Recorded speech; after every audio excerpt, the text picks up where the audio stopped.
Hello people, ఇవాళ నేను 10th తర్వాత ఎవరైతే ఇంటర్, డిప్లొమా, పాలిటెక్నిక్ అని కొన్ని వర్డ్స్ అయితే డెఫినెట్గా విని ఉంటారు. లైక్ ఇంటర్, డిప్లొమా, ఇంకా పాలిటెక్నిక్. బేసికలీ ఇంటర్ వచ్చి 2 years ఉంటుంది, పాలిటెక్నిక్ వచ్చి 3 years ఉంటుంది అనమాట.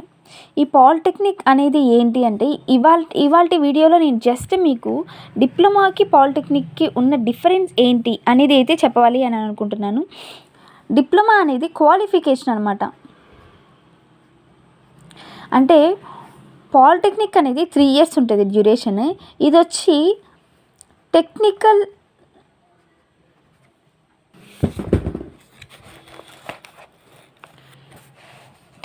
డిగ్రీస్ని ఆఫర్ చేస్తుంది పాలిటెక్నిక్ అనేది. సో ఇది 3 years అనేది ఉంటుంది అనమాట. ఇది కంపేర్ టు ఇంటర్ దీనికి చాలా వాల్యూ ఉంటుంది పాలిటెక్నిక్ అనేదాన్ని.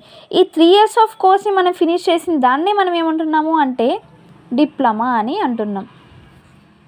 ఐ థింక్ మీకు ఈ వీడియో తర్వాత అర్థమైంది అనుకుంటున్నాను. బికాస్ ఆఫ్ సమ్ ఇన్కన్వీనియన్స్ నేను ఈ వీడియోని సరిగ్గా రికార్డ్ చేయలేకపోయాను. లైక్ బుక్లో మీకు కనుక అర్థం కాకపోతే మీరు నాకు రిప్లై ఇవ్వండి, లేకపోతే అట్లీస్ట్ నాకు అర్థం కాలేదని కమెంట్ చేయండి. నేను డెఫినెట్గా మీకు మళ్ళీ అర్థమయ్యేలాగా ఇంకొక వీడియో కూడా ప్రిపేర్ చేస్తాను.